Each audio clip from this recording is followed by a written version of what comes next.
My name is Penelope Grant. I'm 32 years old. Imagine being handed a paper badge at your own sister's wedding that literally classified you as a second-class guest. That's exactly what happened to me last month, in front of 200 people. The limited access guest badge wasn't just humiliating, it meant no dinner, no assigned seat, just standing room at the back. After years of financially supporting my family through every crisis, after writing a $7,500 check just hours earlier for their honeymoon, I was deliberately excluded from the celebration. What I did next shocked everyone in that ballroom, but what I revealed afterward made my family's blood run cold. Before I share how I turned their wedding into their worst financial nightmare, please take a moment to like and subscribe, but only if you genuinely enjoy this story. I'm curious where you're watching from and what time it is there. Now let me tell you how a simple paper badge led to the complete destruction of my family's financial future. The Riverside Grand Hotel stood like a monument to excess that Saturday afternoon. Madison had chosen the most expensive venue in the city, crystal chandeliers that caught the light like frozen tears, marble floors polished to mirror perfection, and floor-to-ceiling windows overlooking the river. The chandelier alone probably cost more than what I'd lent them over the years. I arrived early, as always. The one who shows up first, leaves last, and somehow still gets forgotten in the family photos. My navy dress was modest but elegant. I'd specifically chosen something that wouldn't upstage the bride. In my purse, the envelope containing that $7,500 check felt heavier than it should. I'd written it that morning, depleting most of my emergency fund, because Madison had called crying about how the honeymoon package would be canceled without immediate payment. The irony wasn't lost on me. Just 3 months ago, I'd covered their parents' mortgage when Dad got laid off. 6 months before that, I'd paid for Madison's wedding dress when her credit card maxed out. And here I was, walking into a reception that probably cost more than my annual salary, funded by loans I knew they couldn't afford. 200 guests were already mingling in the cocktail area. I recognized distant cousins I'd met maybe twice, Dad's golf buddies, Mom's book club friends, even Madison's college roommate who she hadn't spoken to in years. They'd all made the cut for the full experience. The venue coordinator rushed past me, clipboard in hand, barking orders at the catering staff. "Remember, we have different guest tiers today. Check the badges before serving." I should have known then. But family makes you blind to the obvious, doesn't it? The registration table was draped in ivory silk, attended by one of Madison's bridesmaids, Chloe, I think. She smiled that practiced wedding smile as I approached, then fumbled through a box of name badges. "Penelope Grant," I said, though she should have known who I was. "Oh yes, here you go." She handed me a badge, but it wasn't like the elegant gold-embossed ones I'd seen other guests wearing. Mine was plain white paper with bold black text, "Limited Access Guest." "What does this mean?" I asked, turning the badge over as if the explanation might be on the back.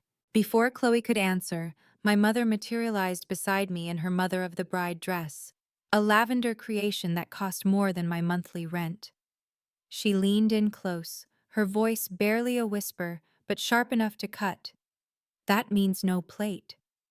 "No plate?" I repeated, loud enough that a couple nearby turned to look.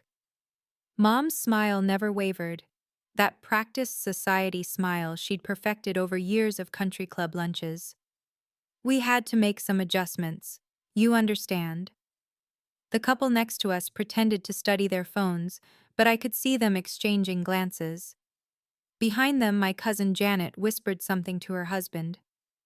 The registration area had gone quiet, that specific type of silence that falls when everyone's listening while pretending not to. Chloe cleared her throat awkwardly. "You can proceed to the reception hall. The ceremony's about to begin." I looked down at the badge again. Limited access guest. 3 words that somehow summarized my entire relationship with my family. But the worst part wasn't the badge itself. It was the realization that this had been planned. Someone had sat down, made a list, and decided I belonged in a category below everyone else. The reception hall was breathtaking. Round tables dressed in cream linens and gold accents filled the space, each centerpiece a small fortune of roses and peonies. Place cards in calligraphy marked every seat, except apparently for those of us with white paper badges. I walked through the room, searching for my name among the elegant cards. Table 1, immediate family. My parents were there, Madison's new in-laws, even Madison's best friend from high school who she'd reconnected with 6 months ago. Table 2, extended family. Cousins I hadn't seen in years. Great Aunt Martha who'd flown in from Florida. Uncle Ted who'd borrowed money from me last Christmas and never paid it back. Even distant cousins I'd never met had assigned seats. A server approached with a tray of champagne, then noticed my badge and smoothly redirected to another guest. The movement was subtle but deliberate. I'd been tagged like livestock, sorted into a category that everyone could see. Penelope, my cousin Janet waved from table 3. Where are you sitting? Before I could answer, Madison swept past in her wedding dress, a stunning creation I'd paid for when her credit card declined at the boutique. She glanced at my badge and I caught it. That tiny smirk, quick as a blink but unmistakable. She knew. Of course she knew. Standing room is in the back section, she said, loud enough for nearby tables to hear. We had to accommodate our priority guests first. Priority guests. As if the $30,000 I'd given this family over 5 years meant nothing. As if covering Madison's college tuition, when Mom and Dad's investment opportunity fell through, counted for less than being someone's +1. I found myself relegated to a corner near the service entrance, where a few folding chairs had been arranged as an afterthought. 2 other limited access guests were already there, a distant relative from Dad's side who'd had a falling out with the family, and someone's ex-girlfriend who'd apparently been invited by accident and couldn't be uninvited without drama. Derek, my new brother-in-law, walked past with his groomsmen, all laughing at something on his phone. As he passed, I heard him clearly. "Yeah, that's the ATM sister I told you about." His friends chuckled. One of them looked back at me with pity. ATM sister, that's what I was to them. Not Penelope who'd sacrificed vacation time to help with wedding planning, not the sister who'd driven Mom to every chemotherapy appointment during her cancer scare, which turned out to be benign, though she'd milked it for months. Just an ATM in a modest navy dress, standing in the back with a paper badge marking me as less than. The wedding coordinator's voice crackled over the microphone. "Ladies and gentlemen, dinner service will begin shortly. Please take your assigned seats." Assigned seats. For everyone but us. Standing there in my designated corner, watching servers arrange place settings for everyone but me, my mind cataloged every dollar, every sacrifice, every time I'd said yes when I should have said no. Madison's college tuition, $22,000 over 4 years because Mom and Dad's sure thing investment turned out to be a pyramid scheme. I'd taken a second job, worked weekends, missed my own college reunion to make those payments. Madison had graduated with honors, never once thanking me in her speech. The mortgage payments, $8,000 when Dad lost his job and Mom insisted they'd lose the house without my help. I'd drained my savings, put off buying my own place another year. They'd refinanced 6 months later when the market improved, made a profit, and took a cruise to celebrate their smart financial planning. I'd literally paid for the dress Madison was wearing. When we'd gone to the boutique, her card had declined. "It's just a mix-up with the bank," she'd said, tears threatening her makeup. I'd handed over my card without hesitation. $3,500 for French lace and hand-sewn pearls. She'd promised to pay me back after the honeymoon. The honeymoon. This morning's $7,500 check, written before sunrise because Madison had called at 11 p.m. Hysterical. "They'll cancel everything if we don't pay by noon tomorrow. You're the only one who can help us, Penny. Please." Even now, watching my cousin Brad at the VIP table, Brad who'd been arrested twice and still owed Dad money from a failed business venture, I was calculating what I'd given versus what he'd taken. Brad had a gold-embossed place card. Brad would eat the $75 per plate dinner. Brad hadn't contributed a dime to this wedding, but Brad was real family. The math was simple and devastating. Over 5 years, I'd given them everything they'd asked for and more. Not loans, gifts, because family doesn't keep score, right? Except they did keep score. They'd scored me as limited access. My phone buzzed. An email notification from First National Bank. Subject line: Loan application pending your approval. I almost ignored it, but something made me look. My parents had applied for a $50,000 loan. As the cosigner, the timestamp showed they'd submitted it yesterday. The day before their daughter's wedding, while planning to humiliate me with a paper badge, they'd listed me as their financial guarantor. The wedding coordinator announced the grand entrance. "Ladies and gentlemen, please welcome Mr. and Mrs. Derek Sullivan." Everyone stood and applauded. Even me, the ATM in the corner, clapping for the sister who designated me as less than, while expecting my money to remain more than enough. The speeches began with Derek's best man, who told a genuinely funny story about their college days. Then Madison's maid of honor gushed about sisterhood and bonds that could never be broken. My father stood next, raising his champagne glass. Champagne I noticed the limited access section hadn't been offered. "Madison has always been our shining star," Dad began, his voice carrying across the hushed room. "From the day she was born, she brought nothing but joy to our family. Her mother and I want to thank everyone who made today possible, the Sullivans for raising such a fine young man, our extended family for traveling so far, and all the friends who've supported Madison and Derek's love story." He thanked the venue coordinator by name. He thanked the florist. He thanked his golf buddy for introducing Derek to the family. He thanked Madison's college roommate for being like a second daughter to them. My name never crossed his lips. Mom took the microphone next, dabbing at her eyes. "We're so blessed to have such a complete family here today." Complete. As if I were an empty space, not worth acknowledging. The photographer moved through the room, capturing candid moments. "Immediate family photo by the windows," he called out. I started to walk over.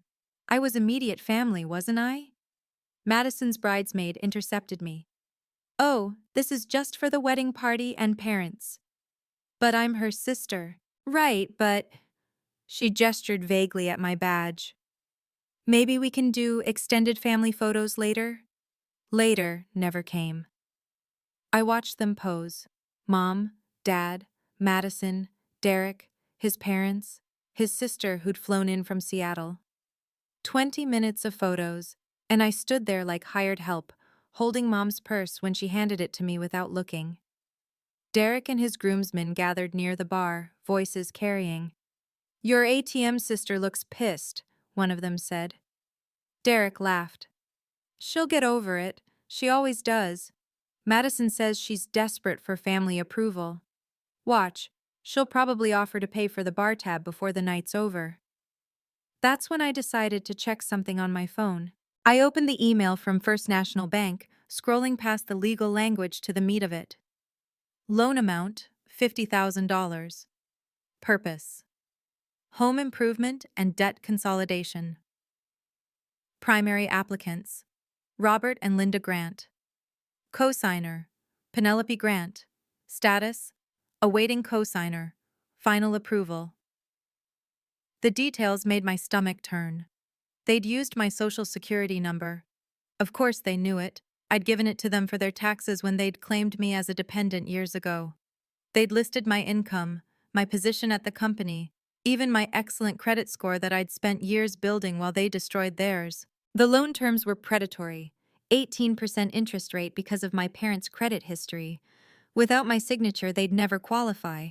With it, they'd get the money, but at a rate that would bury them, and me, if they defaulted. I remembered the call last week. Mom had been vague. "Just some financial restructuring, sweetheart. Nothing for you to worry about. We might need you to look at some paperwork, but it's really just a formality." A formality, like my attendance at this wedding. The approval deadline was Monday, 9 a.m., 2 days from now. They'd timed it perfectly. Get through the wedding, let the emotion of the day soften me up, then spring the papers on me tomorrow with tears and manipulation. How can you refuse after such a beautiful family celebration? Except they'd miscalculated. They'd shown me exactly what family meant to them before asking me to stake my financial future on their mistakes. Another email sat below it, from 3 days ago. Madison had forwarded a venue invoice to both my parents and me, probably by accident. The outstanding balance, $30,000, due within 10 days or legal action will be pursued. They'd only paid the deposit. They were counting on this loan to cover the rest. The pieces clicked together like a combination lock. The limited access badge wasn't just cruel, it was strategic. Put me in my place, remind me I was lesser, then graciously allow me to prove my worth by saving them financially. Again. The dinner service was beginning, servers flowing out with covered plates. The aroma of filet mignon filled the air. My stomach growled, but that was about to be the least of my problems. Standing in my corner, I did what I did best, ran the numbers. If I signed that loan, I'd be liable for $50,000 plus interest if they defaulted. And they would default. Dad had been between jobs for 2 years now, and Mom's part-time work at the boutique barely covered their country club membership they refused to cancel. But the financial cost was just the beginning. This was year 5 of the pattern, and I could see years 6 through 20 stretching ahead like a prison sentence. Every family event would follow this script. Public humiliation, followed by private requests for money. They'd trained me well, shame me into compliance, make me grateful for scraps of approval. The social cost was already visible. My VP from work, Sandra, sat at table 2, watching me stand in the corner like a punished child. She'd seen the badge, seen the exclusion. Tomorrow's office dynamics would shift. How could she respect someone who couldn't even command respect from her own family?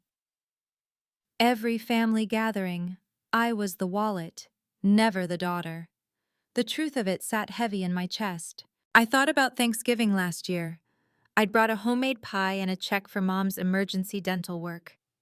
They'd seated me at the kids' table, literally, with the teenagers and children, while Madison's boyfriend of 2 months sat with the adults.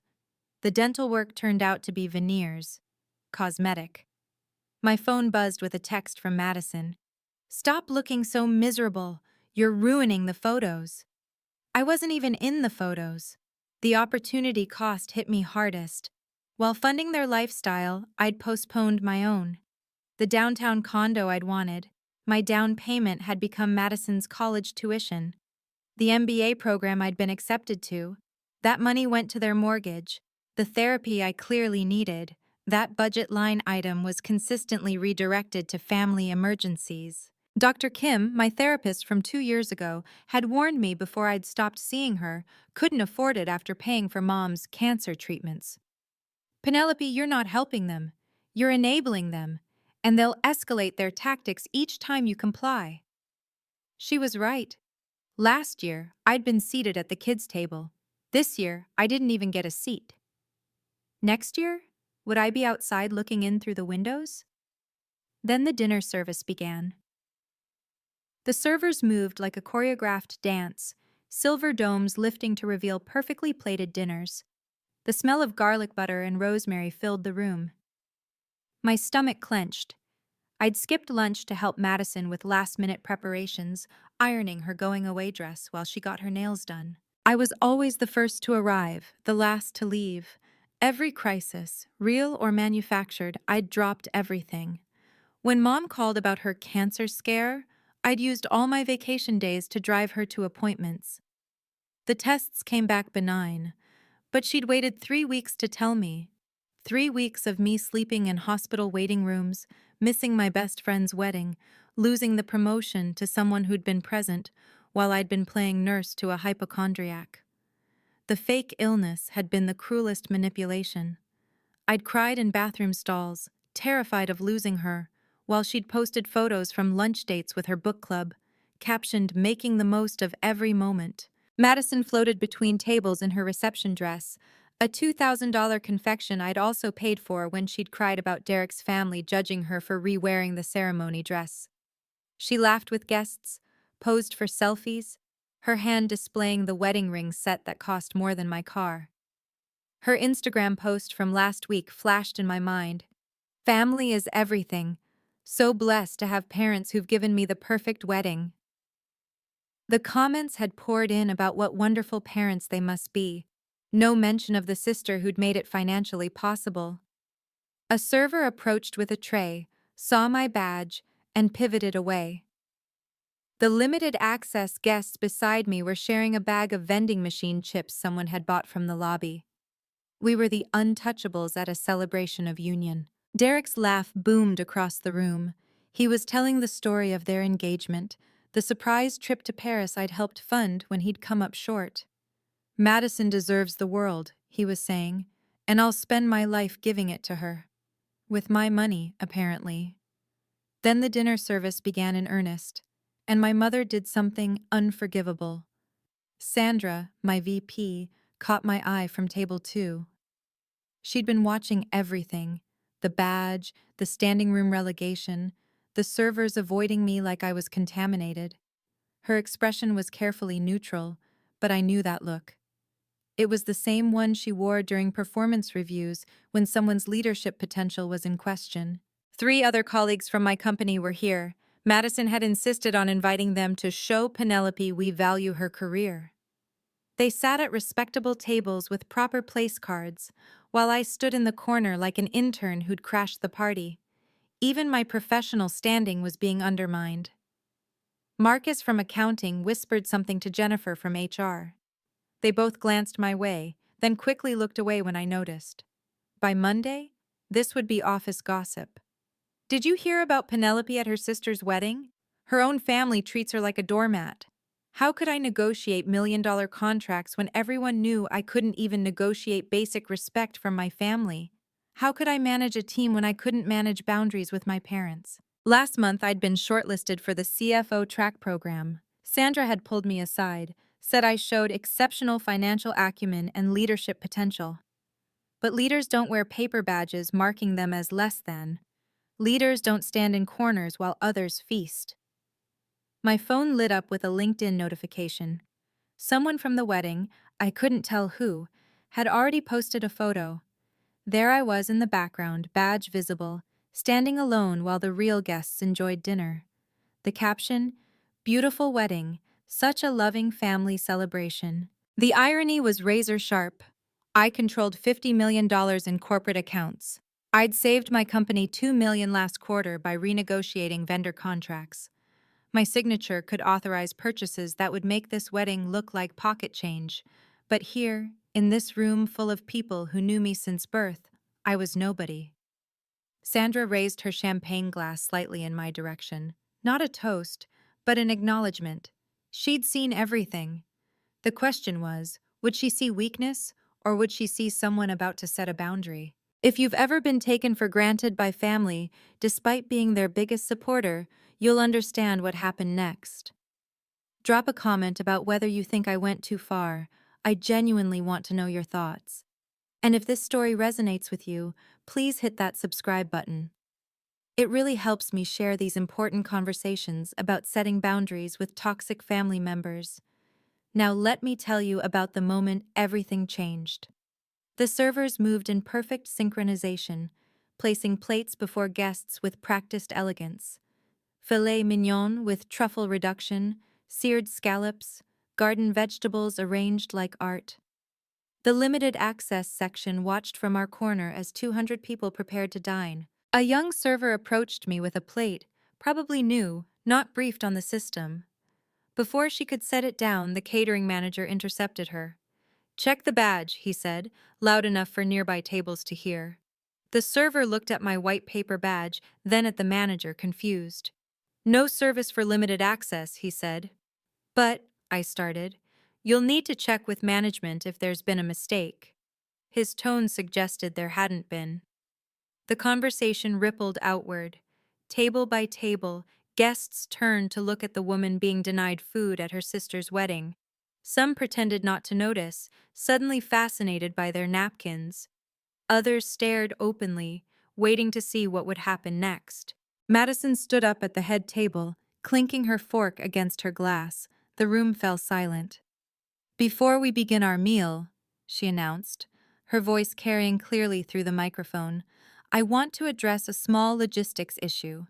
Due to venue constraints, we've had to implement a tiered system for tonight's celebration. Some guests have restricted access. It's nothing personal, just practical planning. Not everyone contributed equally to this celebration." Not everyone contributed equally. The woman who'd paid for her dress, her education, her honeymoon, hadn't contributed equally. 200 faces turned to look at me and the other limited access guests. We were marked, labeled, publicly identified as less than. Someone actually took a photo. I saw the flash. "Those with restricted access are welcome to enjoy the cash bar," Madison continued, smiling like she was doing us a favor. "And there's a vending machine in the lobby." A few people laughed nervously. Most looked uncomfortable. Sandra, my VP, set down her fork without taking a bite, her expression dark. Derek added from his seat, not bothering with the microphone but loud enough to carry. "Times are tough. We had to make some hard choices about who really matters." Who really matters? My mother then did something unforgivable. My mother rose from her seat at the family table, smoothing her lavender dress as she took the microphone from Madison. Her smile was beatific, the perfect mother of the bride, ready to address her guests. "I want to clarify something," she began, her voice warm but carrying an edge I knew too well. "When we planned this wedding, we had to make distinctions between family who shows up and family who just writes checks." The room went silent. Even the servers stopped moving. "Some family members," she continued, looking directly at me, "think money replaces presence. They're always working, never available for what really matters, too busy climbing ladders to remember where they came from. Real family shows up with more than just money." The words hung in the air like a slap. The woman I'd driven to 17 chemotherapy appointments for a cancer she never had was lecturing me about showing up. "We wanted this day to celebrate those who've been present in Madison and Derek's journey," Mom said, dabbing at her eyes for effect. "Not just financially, but emotionally. Some people need to learn that family isn't a transaction." Aunt Martha shifted uncomfortably. She knew I'd been at every family crisis while Madison had been too busy with sorority parties and spring breaks I'd funded. "So, yes," Mom concluded, "we have different access levels tonight. It reflects the access people have chosen to give to our family over the years." She sat down to scattered, uncomfortable applause. The irony was suffocating. I'd given them complete access to my bank account, my time, my life. In return, I got a paper badge and public humiliation. Madison mouthed, "Sorry, not sorry," from the head table. The room buzzed with whispers. I heard fragments. Harsh but honest. Family drama. She must have done something terrible. Poor parents. I stood up slowly, my movement drawing every eye in the room. 200 guests watched as I walked, not rushed, not angry, but deliberate, toward the gift table displayed prominently near the entrance. I held the envelope up high. The gift table was a monument to excess. Crystal vases, silver frames, and envelope after envelope in a decorated basket. Mine sat near the top, the thick cream envelope I'd chosen that morning, Madison and Derek's names written in my careful script. I walked toward it with measured steps, my heels clicking against the marble floor in the sudden silence. 200 pairs of eyes tracked my movement. Someone whispered, "What is she doing?" Another person held up their phone, recording. The envelope felt different now, not heavy with generosity, but with years of taken-for-granted sacrifices. Inside was the check that would fund their honeymoon, written before dawn, because Madison had called in tears. Tears, always urgent, always me solving it. I picked up the envelope and held it high enough for everyone to see. Madison half rose from her chair, her face shifting from smug satisfaction to confusion. Derek grabbed her wrist, pulling her back down, but his eyes never left the envelope in my hand. "Is she really?" someone whispered. "She wouldn't," another voice said. "But I would. For the first time in my life, I would." My phone was still recording in my pocket, a habit I'd developed during family events after Mom had twisted my words one too many times. Every humiliation from tonight was captured. Madison calling me the ATM sister, Mom's public disgrace, the denial of food while others feasted. The wedding coordinator stepped toward me. "Ma'am, please return to—" I turned the envelope over in my hands, feeling the weight of $7,500 that could have been my freedom, my down payment, my MBA tuition. Instead, it was here, in a room where I wasn't even worth a $75 dinner plate. The choice was crystal clear. I could return to my corner, accept my designation as limited access, and continue funding people who saw me as nothing more than a credit line with legs. Or I could finally choose myself. Madison started running toward me. My phone had been recording since I walked in, a habit born from necessity. 3 years ago, Mom had twisted a conversation about boundaries into me threatening to abandon the family. Having proof had become essential for my sanity. The recording app showed 2 hours and counting. Every slight, every insult, every calculated humiliation was preserved in digital clarity. It had captured Madison at the cocktail hour, laughing with her bridesmaids. "We put Penelope in limited access. It's hilarious. She funded half this wedding but gets no dinner. Derek calls her the ATM sister. Isn't that perfect?" It had recorded Mom's whispered instruction to the catering manager. "The ones with white badges get nothing, especially my eldest daughter. She needs to learn humility." It had documented Derek with his groomsmen. "Penelope will still give us money. Madison says she's desperate for approval. Watch, she'll probably apologize for making a scene and double the check." My phone had been recording since I walked in. The weight of evidence in my pocket was more valuable than the check in my hand. Every word time-stamped, every cruelty documented. Madison didn't know about my recording habit. None of them did. They'd been so confident in their manipulation, so sure I'd never fight back, they'd said it all out loud. The email from the bank was screenshot and saved too. The loan application they'd submitted without my knowledge, using my information, expecting my signature. In some states, that was fraud. In all states, it was betrayal. I thought about my boss Sandra, sitting at table 2, watching everything unfold. Tomorrow, I could show her the recording. Not for pity, but for context. This wasn't weakness. This was someone gathering evidence before setting a necessary boundary. The venue's security camera blinked red in the corner. They were recording too. The humiliation would exist in multiple formats, from multiple angles. Good. Let there be no revision of history this time. Madison was halfway across the room now, her reception dress rustling with each urgent step. Mom was standing, Dad beside her, both preparing to converge on me at the gift table. They thought they knew what came next. The prodigal ATM would fold, apologize, probably write an even bigger check to prove her worth. They were wrong. Madison started running toward me. The loan documents were damning in their details. Monday, 9 a.m., the deadline for my signature. Without it, the application would be automatically denied. My parents had already spent money they didn't have, counting on my compliance. The venue's payment terms were clear in Madison's forwarded email. $30,000 outstanding, due within 10 days. They'd paid only the minimum deposit, gambling everything on that $50,000 loan. The honeymoon was booked on credit cards they'd maxed out.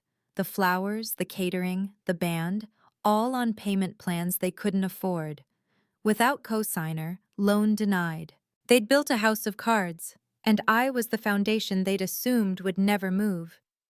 The interest rate alone should have been a red flag, 18%, because their credit was destroyed.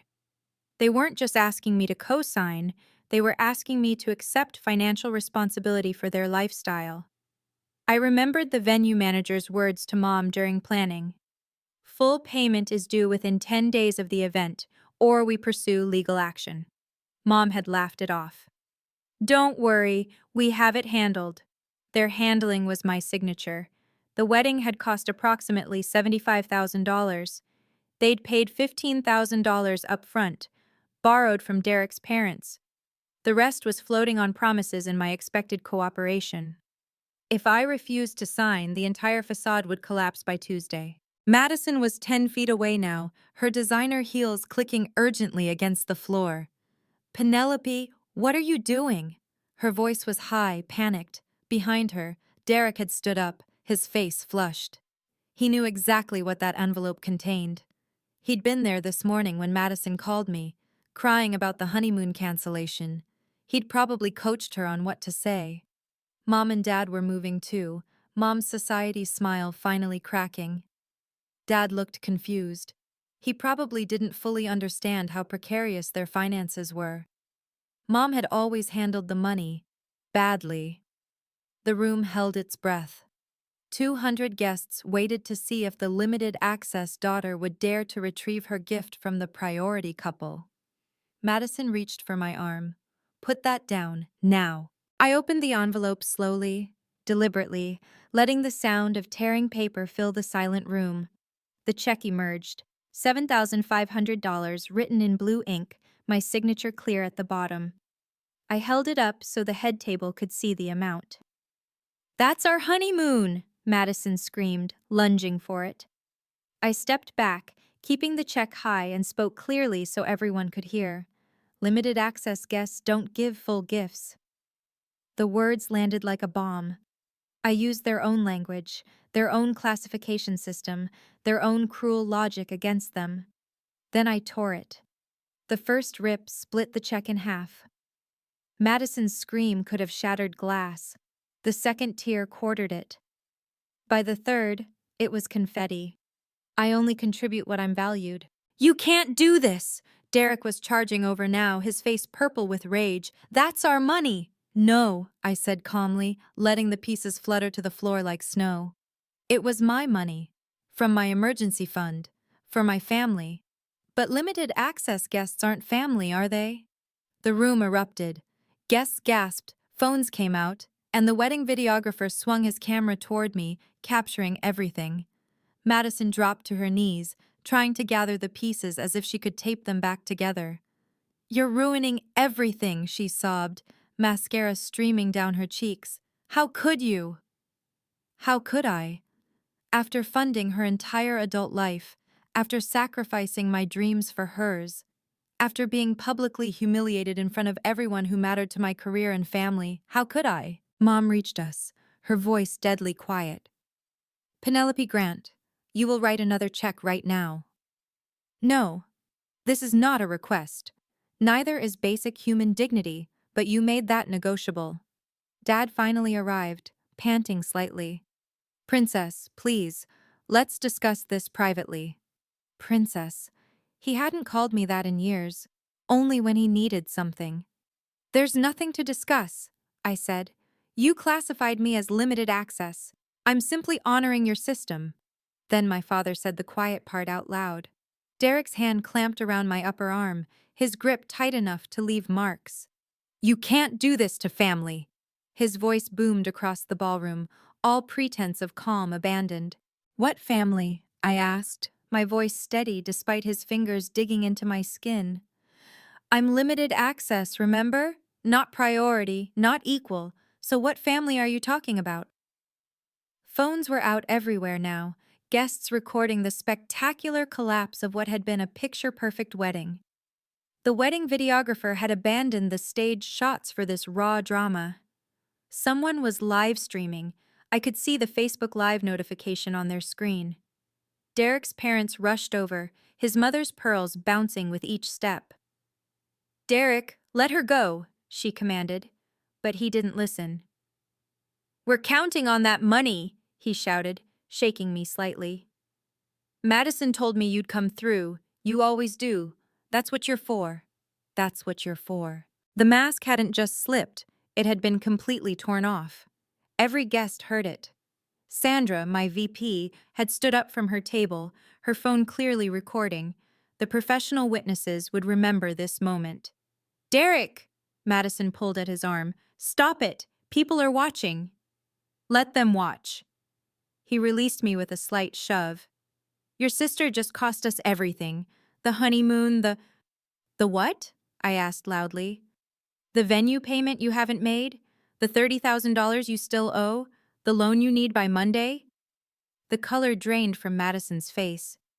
She hadn't expected me to know about the loan. Mom stepped between us, her society smile completely gone, replaced with something feral. "Penelope, stop this immediately. Like you stopped the servers from giving me food? That's different." "You're right. It is different.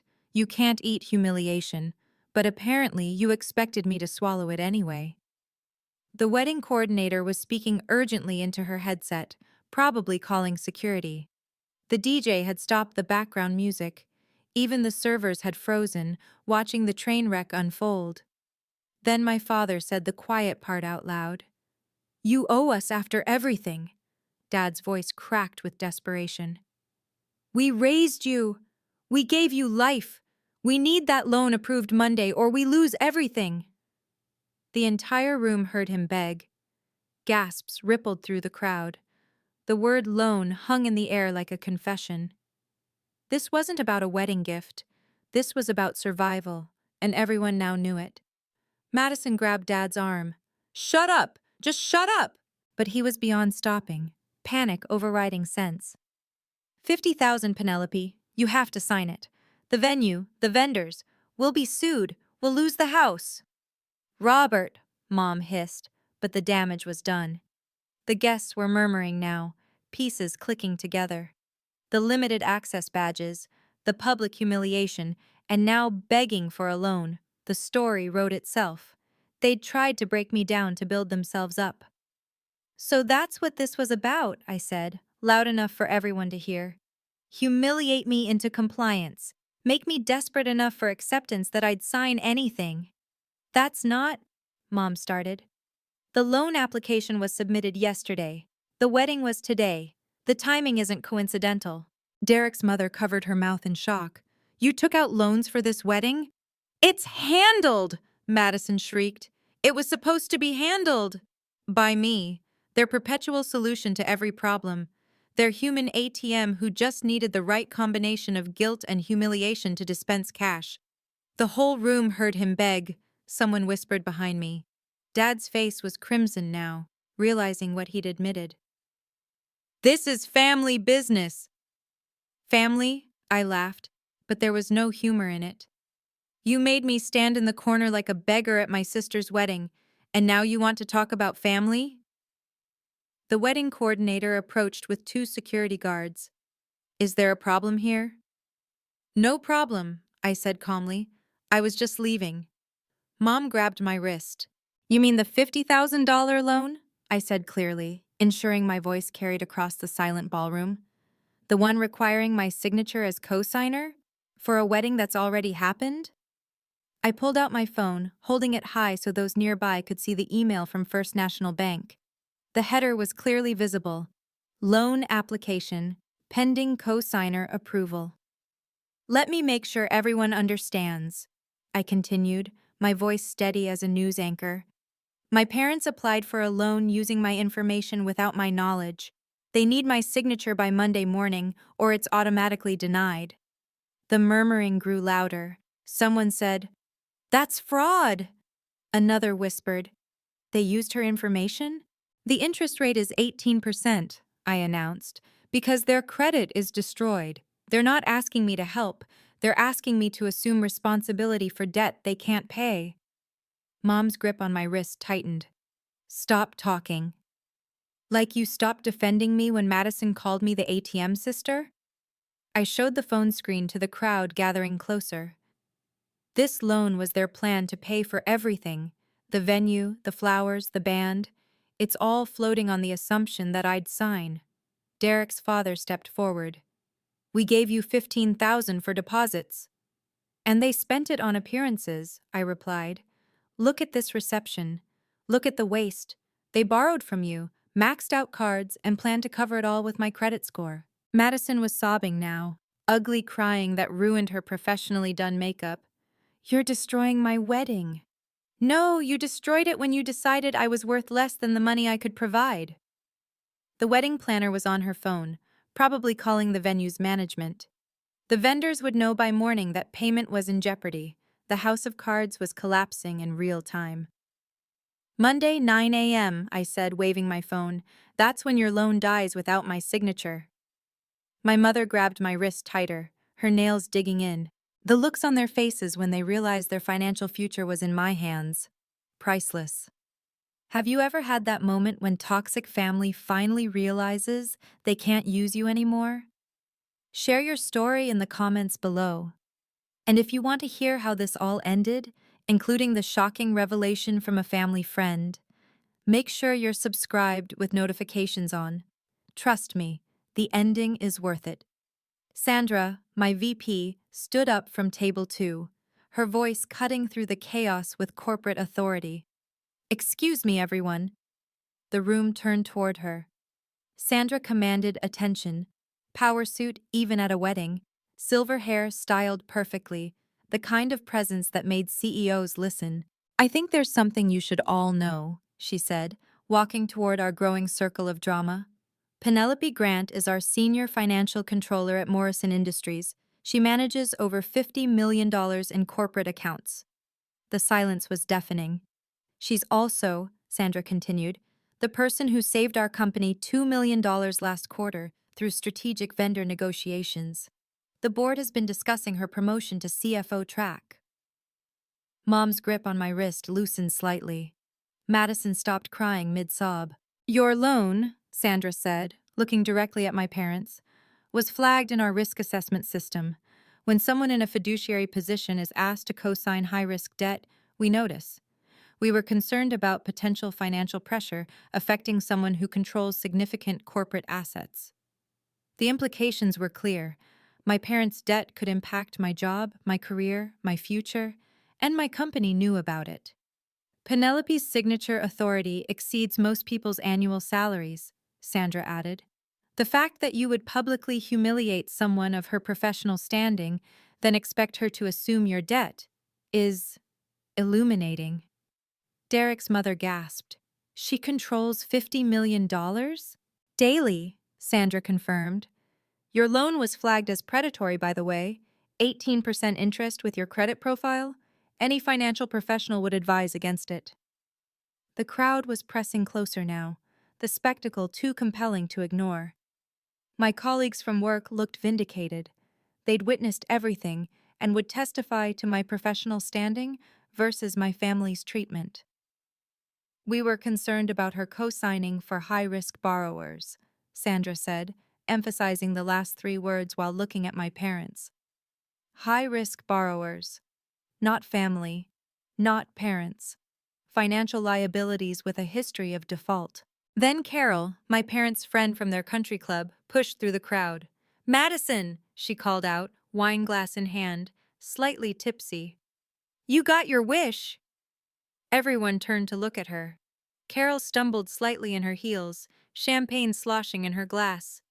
Madison, you got your wish, teaching Penelope humility like you planned. The words landed like a grenade in the silent room. Madison's face went white. Carol, stop. Oh, come on, Carol laughed, oblivious to the tension. You told us at the bridal shower. The whole limited access thing, brilliant. Penelope needs to learn she can't buy her way into being important. Your exact words. Oh my God, you didn't tell them it was your idea? Carol suddenly noticed the torn check pieces on the floor, the security guards, the phones recording. Her drunk smile faltered. Wait, what's happening? You said Madison planned this? I asked, my voice deadly calm. Carol's eyes widened as sobriety hit like cold water. Madison said, at the shower last month? What exactly did Madison say? Madison lunged toward Carol. She's drunk. She doesn't know what she's... She said she was tired of you acting superior, Carol blurted, backing away from Madison. That just because you have a good job doesn't make you better than her. The badges were her idea to put you in your place. The crowd's murmur turned into an roar. Someone said, "She planned to humiliate her own sister?" "Carol, shut up," Mom snapped. But Carol was in full panic mode now, words tumbling out. "Linda, you were there. You laughed. You said it was about time Penelope learned money doesn't buy family status." My mother had laughed. My mother had known. My mother had approved. "You all knew?" I asked, looking between them. "This wasn't just Madison? You all sat around planning how to humiliate me?" Derek tried damage control. "It wasn't like that." "Then what was it like?" Sandra asked sharply. "Please, explain how planning to humiliate someone at a family event isn't exactly what it sounds like." Carol was crying now, realizing what she'd done. "I'm sorry, I thought everyone knew. Madison made it sound like a funny joke." Carol, now panicking at the destruction she'd caused, kept talking, the way drunk people do when they realize they've stepped in something terrible. "The badges were ordered special," she continued, tears streaming. "Madison showed us the design at the shower. White for limited access, gold for real guests. She assigned everyone personally. Madison planned badges last month. She even had a spreadsheet." Carol pulled out her phone with shaking hands. "She sent it to the wedding party. Look!" She held up her phone, showing an email from Madison. The subject line, "Operation Humility, Wedding Seating Strategy." Someone nearby zoomed in with their camera, capturing the screen. The email was detailed. Who got which badge, where limited access guests would stand, even instructions for servers. No service to white badges, especially P. Penelope. "You specifically marked me," I said, my voice carrying across the room. "This wasn't an oversight. You targeted me." "It was just," Madison started. "The email says no food service to white badges," someone read aloud from Carol's phone. "That's cruel!" Carol scrolled down frantically. "Oh God, there's more. Linda, you replied. You said, 'Perfect, she needs to learn her place.'" Parents knew and approved. Dad's face had gone gray. He probably hadn't known the full extent. Mom and Madison had likely kept him in the dark about the details, letting him think it was just family dynamics. "You assigned the no food rule?" Derek's mother asked, horrified. "To your own daughter?" "She's not acting like a daughter," Mom snapped, finally showing her true face. "She holds money over our heads, acts like she's better than us because of her job." "Because I have a job?" I interrupted. "Or because I use my job to fund your lifestyle while getting nothing but contempt in return?" The wedding coordinator stepped forward. "I need everyone to calm down, or I'll have to clear the room." But the truth was out now, spreading through the crowd like wildfire. The calculated cruelty, the planned humiliation, the deliberate starvation. All premeditated, all designed to break me before asking for my signature. I pulled out my phone. And opened the recording app. "Since we're sharing truth, let's share all of it." "What are you doing?" Madison asked, her voice high with panic. "Something I should have done years ago." I hit play and turned the volume to maximum. Madison's voice filled the ballroom, crystal clear. "We put Penelope in limited access. It's hilarious. She funded half this wedding but gets no dinner. Derek calls her the ATM sister. Isn't that perfect?" The crowd gasped. Madison lunged for my phone, but I stepped back, letting the recording continue. Derek's voice came next. "Your ATM sister looks pissed. She'll get over it. She always does. Madison says she's desperate for family approval. Watch. She'll probably offer to pay for the bar tab before the night's over." Then Mom's whispered instruction to the catering manager. "The ones with white badges get nothing, especially my eldest daughter. She needs to learn humility." Everyone heard their true colors. The recording continued. Every cruel comment, every calculated insult, every moment of planned degradation played for 200 witnesses. The wedding videographer had his camera trained on my phone, capturing the evidence being presented. "Turn it off!" Mom shrieked, but I let it play. Dad's voice from earlier. "You owe us after everything. We need that loan approved Monday." The complete conversation, unedited, undeniable. When it finished, the silence was absolute. Even the servers stood frozen, trays forgotten. "You recorded us?" Madison whispered. "I recorded a family event," I corrected. "Like anyone would. The fact that your cruelty is on tape is your problem, not mine." Someone in the crowd started slow clapping. Then another. It wasn't applause. It was acknowledgement. They'd witnessed something unprecedented. Complete, documented exposure of family toxicity. "That's evidence of conspiracy," someone said. "Premeditated emotional abuse." Derek's father stepped toward his son. "We gave you money for this? To torment her sister?" "It wasn't supposed to go this far," Derek protested. "How far was it supposed to go?" Sandra asked. "Just far enough to break her into signing your loan?" I looked at my family, these people who'd planned my humiliation while spending my money. "Everyone heard your true colors. No revision of history this time." I opened the email from First National Bank and hit reply. My fingers moved across the screen with practiced precision as 200 people watched. "I'm declining the co-signature," I announced, typing each word deliberately. "Email sent to bank right now." "No!" Madison screamed. "You can't!" I turned my phone toward the crowd, showing the sent confirmation. "Loan officially denied." The timestamp read 8:47 p.m. The bank's automated response was immediate. "Co-signature declined. Application status, rejected." "Your financial planning should match your family values." "Limited," I said, looking directly at my parents. Mom collapsed into a chair, her face ashen. "We'll lose everything." "You gambled everything on my compliance. That's not a financial plan. That's extortion." The venue manager had appeared, having heard the commotion. She approached my parents with a grim expression. "Mr. and Mrs. Grant, we need to discuss your outstanding balance." "Not now," Dad snapped. "I'm afraid it can't wait. Without payment confirmation by Monday, we'll have to pursue legal action." The dominoes were falling in real time. No loan meant no venue payment. No venue payment meant lawsuits. Lawsuits meant bankruptcy. "Penelope, please!" Madison grabbed my arm. "The honeymoon is non-refundable. We'll lose thousands." "You mean you'll lose thousands? I already lost 30,000 over 5 years. Consider us even." Derek was on his phone, frantically calling someone, probably his parents, who'd just learned their 15,000 deposit had been wasted on a wedding built on lies and loans. "The vendors need payment too," the venue manager continued, consulting her tablet.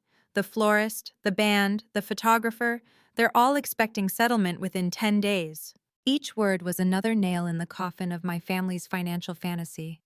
They'd spent money they didn't have on a spectacle they couldn't afford, assuming I'd cover it like I always had. "This is financial murder," Mom accused. "No," I replied calmly. "This is financial boundaries, something you should have learned before destroying your credit." The notification on my phone chimed. "Loan application rejected. Thank you for your response." It was final. Irreversible. Done. I turned toward the exit, my heels clicking against the marble with measured steps. The crowd parted like the Red Sea, creating a pathway lined with stunned faces and recording phones. "Penelope, stop!" Madison sobbed behind me. "The venue needs payment. We'll be sued." I didn't turn around.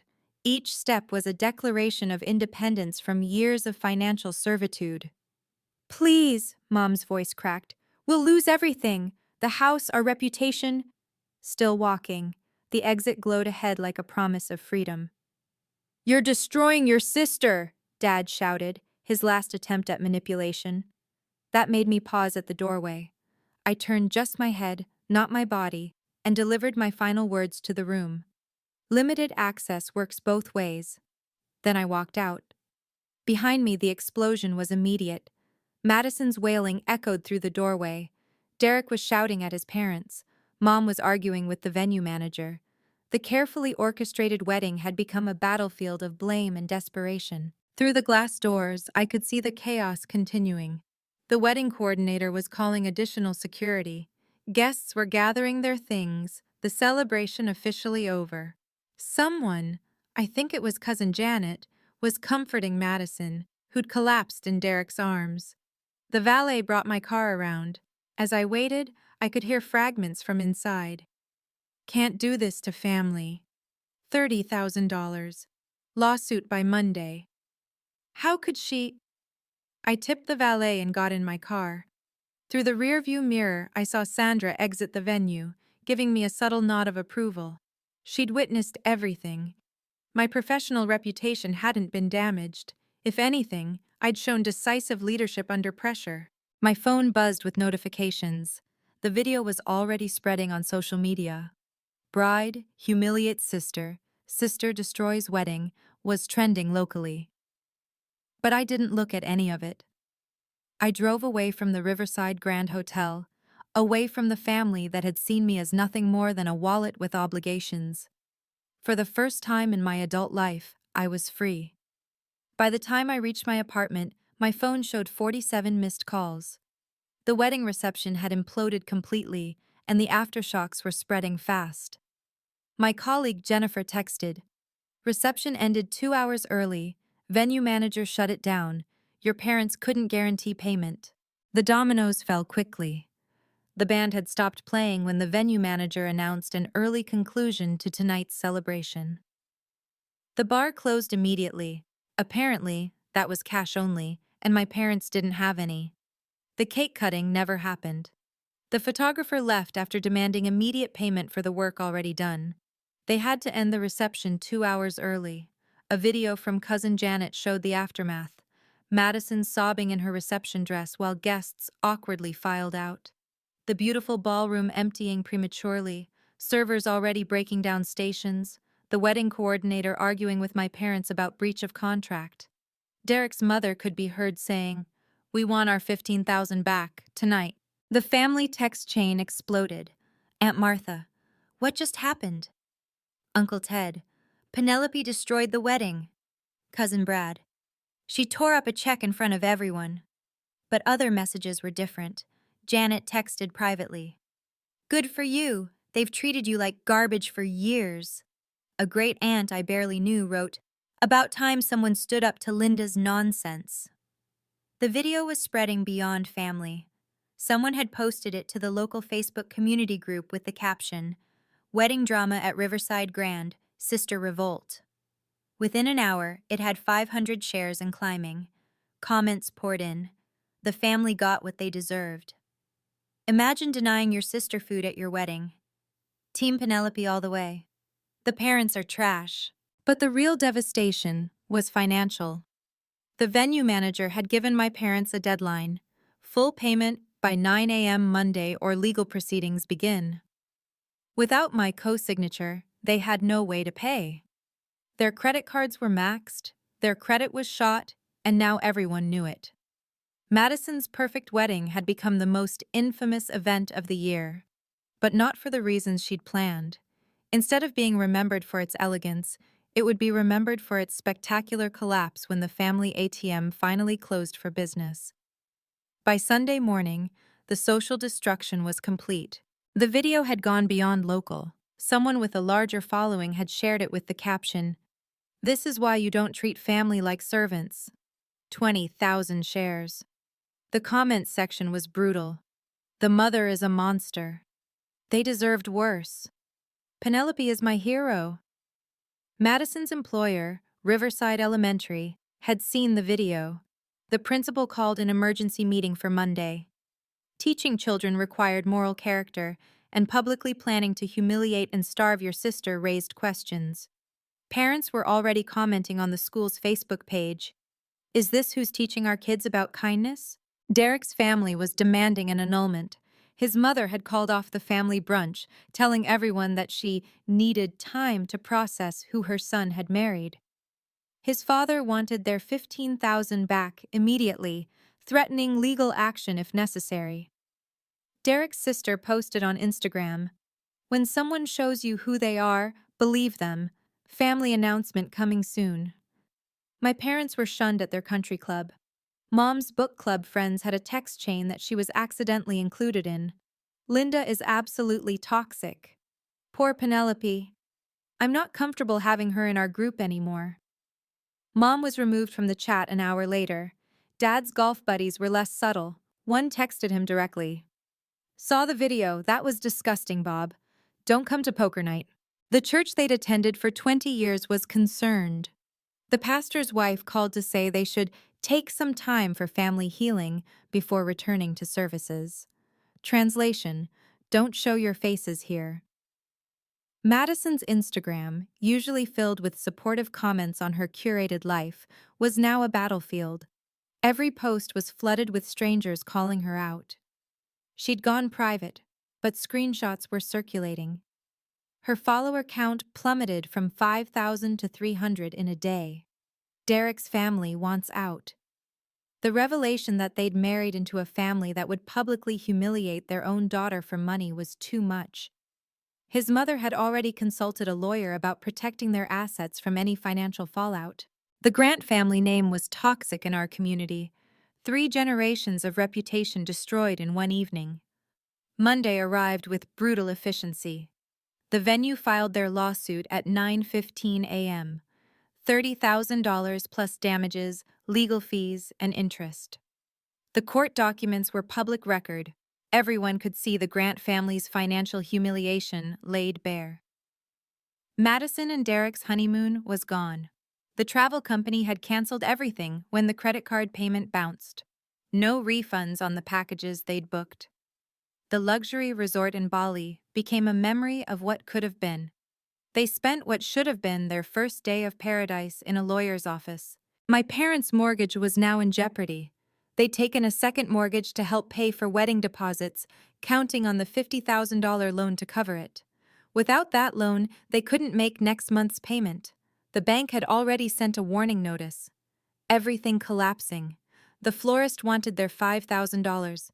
The band demanded their final payment of $3,000.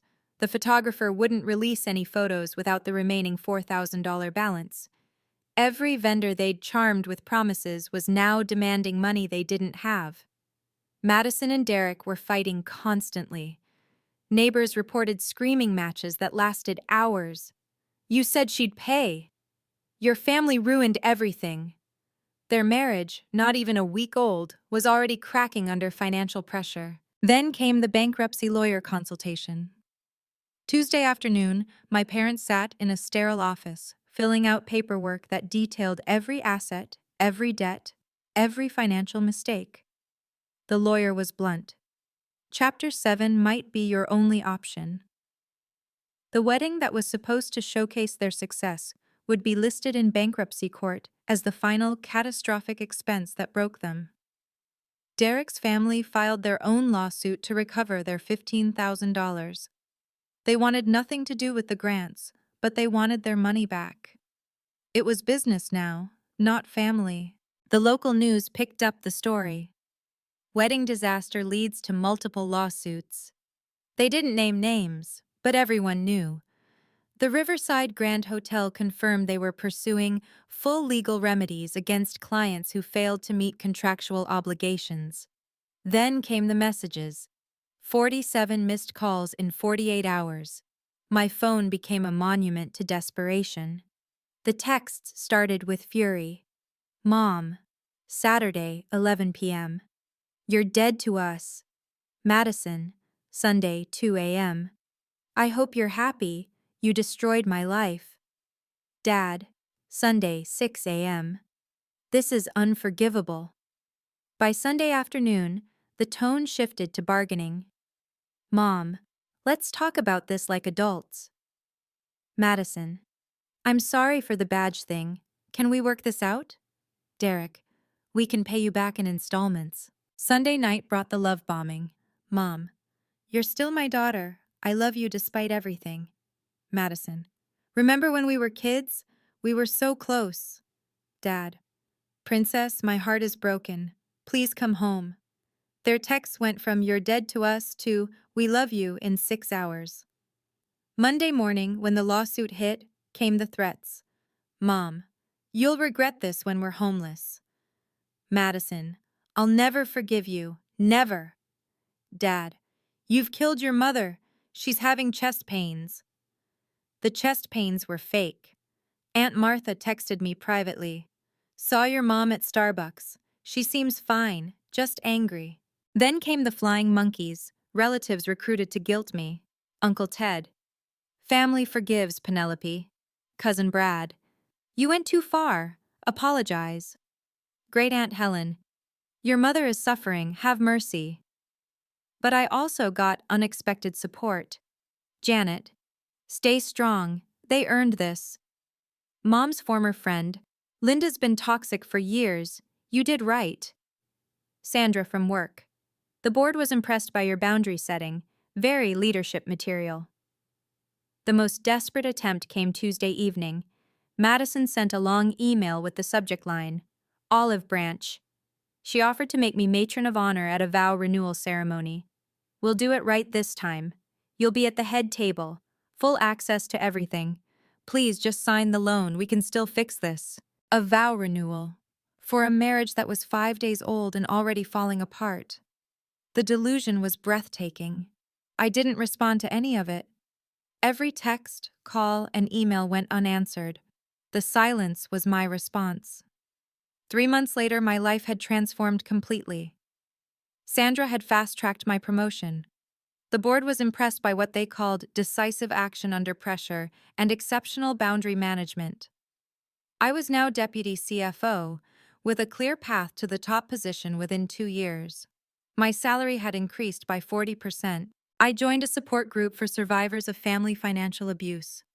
Hearing other stories, children drained by parents, siblings exploited for decades, helped me understand I wasn't alone. The therapist leading the group said my case was textbook. They escalated to public humiliation because private manipulation stopped working. Therapy was helping me process 20 years of exploitation. Dr. Kim, whom I could now afford to see weekly, helped me understand the pattern. You were designated the family rescuer before you were old enough to consent. They trained you to believe your worth was transactional. I'd moved to a new apartment downtown, a 2-bedroom with a view of the river. My family didn't know the address. The doorman had their photos with instructions. These people are not allowed access. Limited access works both ways, after all. I was dating someone new. Marcus, a financial advisor who understood boundaries. On our 3rd date, I told him the wedding story. He listened without judgment, then said, "You saved yourself. That takes incredible strength." He never once suggested I should reconcile. I sleep peacefully for the first time in years. No more 2 a.m. crisis calls. No more emergency transfers. No more sacrificing my dreams for their demands. My emergency fund was rebuilding. My credit score remained pristine. My future was my own. The wedding video had become something of a legend in our city. Sometimes strangers recognized me. "You're the woman from the wedding. Good for you." One woman stopped me at a coffee shop. "Your story gave me courage to cut off my toxic sister. Thank you." Madison and Derek had separated. The marriage lasted 2 months. The financial pressure, combined with the social humiliation, was too much. Derek moved back with his parents. Madison was living with Mom and Dad in a house they'd soon lose. But that wasn't my problem anymore.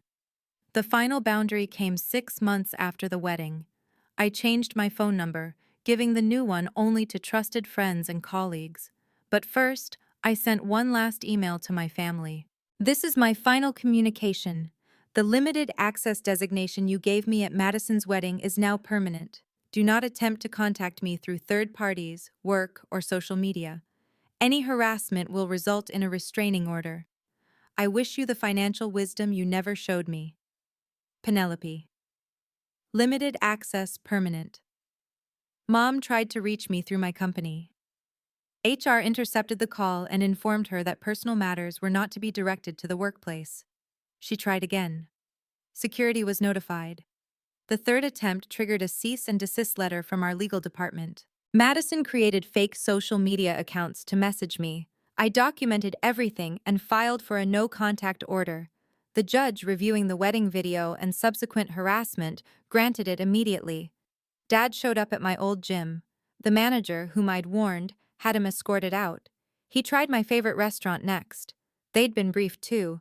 The maitre d' told him I no longer dined there, though I was actually in the private room, enjoying dinner with Marcus. The lesson was simple but profound. Your worth isn't determined by what you provide. For 32 years, I'd believed love was transactional. That family meant endless sacrifice with no reciprocity. That my value was measured in dollars given, not character shown. The wedding taught me otherwise. When they had complete power to honor or humiliate me, they chose humiliation. When I had complete power to save or let them sink, I chose myself.